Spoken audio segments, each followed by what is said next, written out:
Hey everybody, this is my 125 gallon tank, and my regular viewers will know that I recently lost my Synodontis catfish out of this tank, and I'm not sure what the cause of death was. I don't know if it was constipation, I don't know if it was a swim bladder issue, but those were the two top contenders for what happened to the fish.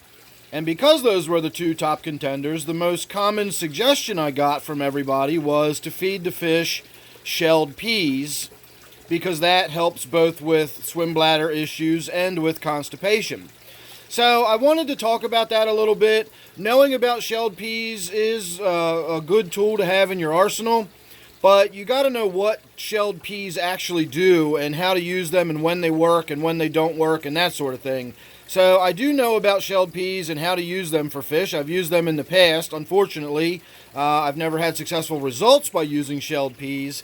But what shelled peas are effectively is the equivalent of you or I drinking a big old glass of Metamucil. It's insoluble fiber that acts as a laxative for the fish. And so for constipation, the shelled peas are a direct remedy. If you can get the fish to eat, which was one of the problems I had with my catfish, it wasn't feeding. So I don't know how to force feed peas to a fish. So in that circumstance, there was nothing I really could do about it.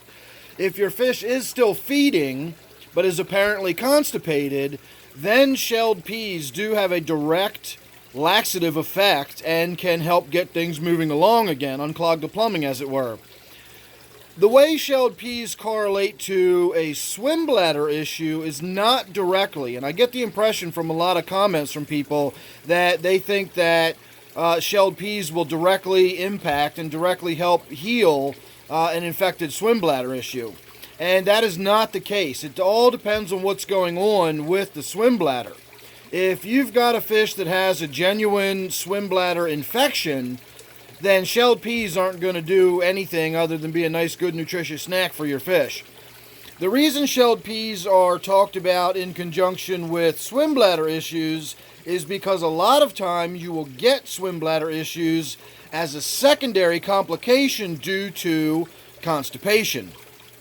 Where the digestional tract is and where the swim bladder is, they all run side by side, and if you've got a big impacted spot in the digestional tract, then it's very likely that pressing on the swim bladder or whatever, it just has the secondary effect of causing swim bladder issues. So when shelled peas are recommended for swim bladder issues, it's generally if the swim bladder issues are thought to be connected to a problem with digestion, or if you just don't know and you're saying, hey, give it some shelled peas because it's worth a try, it may be related to its digestion, and then shelled peas are a decent way of doing that. But if you've got an actual swim bladder infection, like there's a bacterial infection or something like that, the shelled peas aren't going to be bad for the fish. They're certainly going to help keep its digestion working properly, and that is all conducive to good health and, healing more rapidly and a good,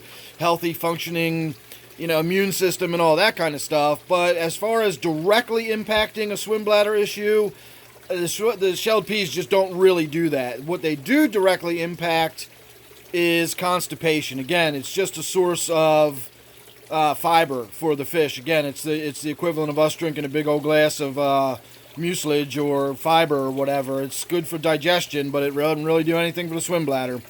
So I just wanted to get that out there. I do have a few other video topics in mind right now. I don't know when I'm going to get a chance to get around to shooting them, but if you're subscribed, you won't miss them or anything else I got coming up.